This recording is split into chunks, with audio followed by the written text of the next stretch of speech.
Hello, I'm Hörst of trainingforclimbing.com, and in this video I'm going to show you an effective 10-minute training sequence for strengthening the small but important muscles of the rotator cuff.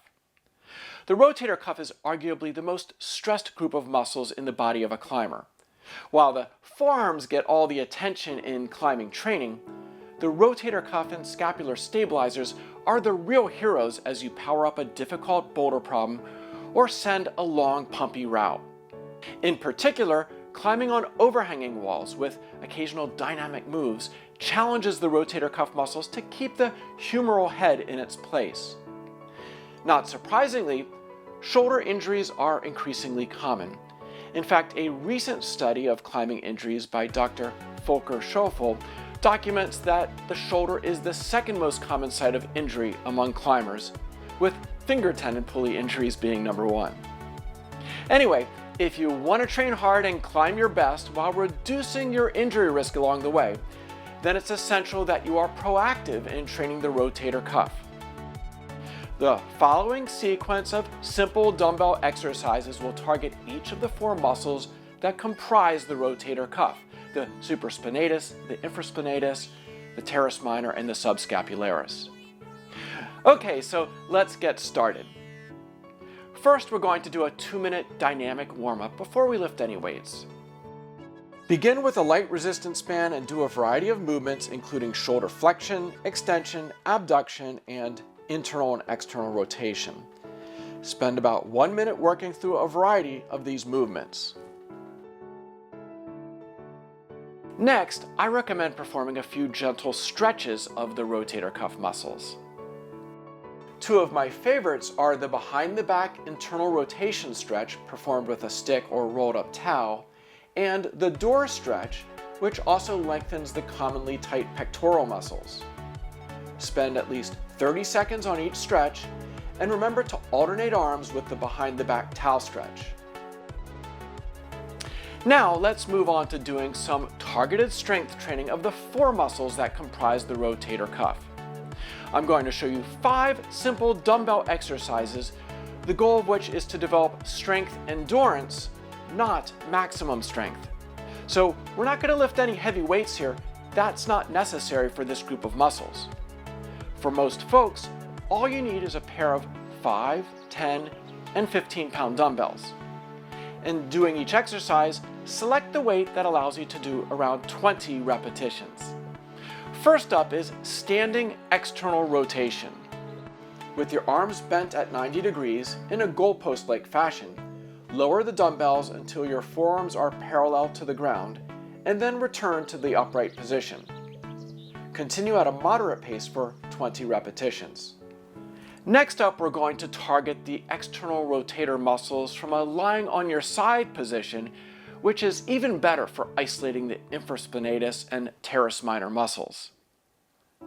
Place a rolled up towel under your elbow, and with your arm bent at 90 degrees, lift the dumbbell from your belly upward, but stop just short of the forearm reaching the vertical position. Continue for 15 to 20 repetitions, being sure to keep your elbow locked down on the towel throughout the range of motion. The third exercise in the sequence is the reverse fly. To get in the best position, you'll need to brace against a bench or chair so that you can bend at the hips enough to lower your torso to near horizontal.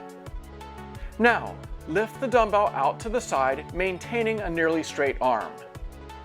Pause at the top for 1 second, then return to the starting position. Continue for 15 to 20 reps. Be sure to maintain a straight back and tight core throughout, and at the top position, think about pulling your scapula in towards the spine.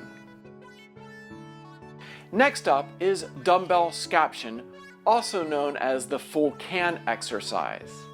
Stand with a slight bend in your knees and hips and a fully engaged core. Hold a dumbbell in each hand with your palms facing each other. Now, lift your arms up the scapular plane, that is, about 30 to 45 degrees out from midline, and ascend slowly until the dumbbells reach shoulder level. Pause here for a second, and then return to the starting position. Continue for 15 to 20 repetitions. You'll discover this is a surprisingly difficult exercise, so you'll likely need only a light weight, between 3 and 10 pounds at most. The fifth and final exercise in this sequence is internal rotation. Now, climbers tend to be quite strong at internal rotation, especially when the lat muscles of the back can contribute to the movement. So with this exercise, we'll isolate the subscapularis muscle by training internal rotation from a side lying position. While you can perform this exercise laying on the floor, using a bench allows a slightly larger range of motion. Begin with your forearm in a vertical position across your belly and slowly lower the dumbbell until your forearm is parallel to the ground. Stop here and immediately lift the dumbbell back to the starting position. Continue for 20 to 25 repetitions, being sure to keep your elbow locked in place against the bench and tucked in by your side throughout the range of motion. Okay, I just showed you 5 dumbbell exercises that you can run through in about a total of 4 minutes. I recommend repeating this cycle a second time, which of course will take another 4 minutes. These 8 minutes of training on top of the 2 minutes of dynamic warm-up makes for an excellent 10-minute rotator cuff training routine. Do this 3 times per week and you'll be on your way to becoming a stronger, more injury-resistant climber. A final note, if you're currently experiencing any shoulder pain, then I strongly recommend seeing a good physiotherapist or sports medicine professional for accurate diagnosis and exercise prescription. Remember, you only get one set of shoulders and they have to last you for a lifetime of climbing, so take care of them. If you enjoyed this video, please like and share it with a friend, and don't forget to click the button to subscribe to the Training for Climbing channel. Until next time, happy training!